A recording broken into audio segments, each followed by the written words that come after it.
Everyone, stop scrolling for a second because there's an enormous amount of misinformation being spread concerning the Social Security system, and the risk of believing the wrong thing could cost you real dollars. Today, I want to dispel the largest myths, give you the information on what's truly going down, and tell you how you can protect yourself against the clickbait and AI scams floating around social media sites. Now, let me start out talking about those big picture ideas, because this is a part of the story that is far too often left out. If Congress keeps doing what it's been doing for the last several decades, Social Security benefits are going to be reduced by at least 23% in the years to come. This is not a whisper in the dark. This is not a rumor or a political talking point. Congress has known about this issue for something like 40 years. There's no solution in sight yet, which is why it's important to make your voice heard. Simply calling your representatives, the White House comment line, and even the congressional switchboard makes a big difference. They do notice when there's public pressure being applied. State and local governments may make a big difference regarding Medicaid and senior services programs. Once you've done that, here is a simple but effective action. Leave a comment on a video of this kind. I called my representative, and this is what they told me. Many officials fall back on myths in an attempt to convince people to give up asking questions. When those myths are debunked in the public eye, it makes it much more difficult for those officials to blow people off. But first, let's talk about the wave of malarkey that's going around online. Videos that have been computer-generated are blowing up online, especially regarding Social Security and Medicare. Some of them are very believable. You'll see somebody with the same movements of the arms, the same expressions on the face, and the same words every minute or so.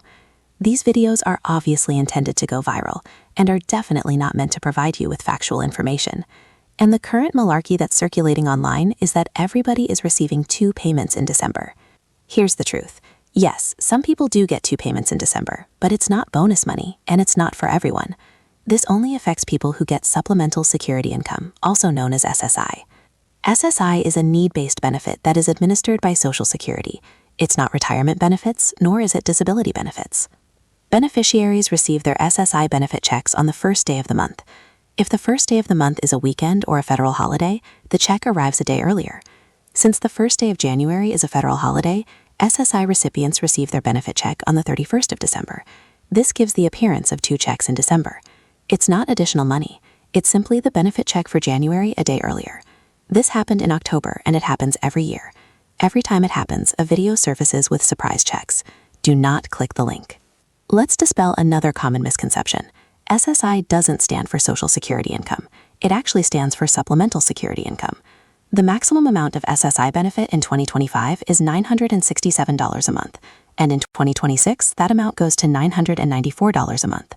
Maybe you have a person in your circle who's either disabled, over 65, gets very little income, and has low resources.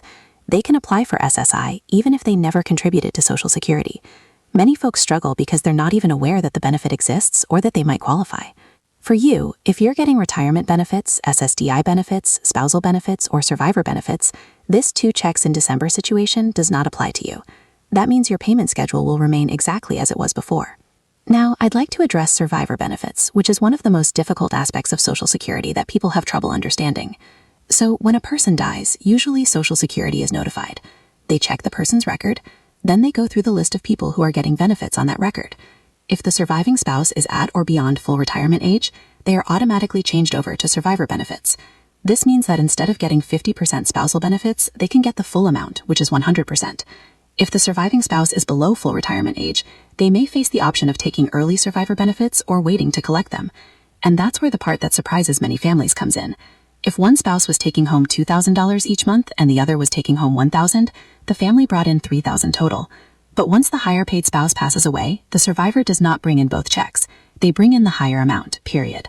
The income shortage catches people way off guard, and that's something that needs to be prepared for. Divorce myths also mean that many people are left with benefits that are rightfully theirs. Problems with applications, even errors in Social Security numbers, do not make you ineligible.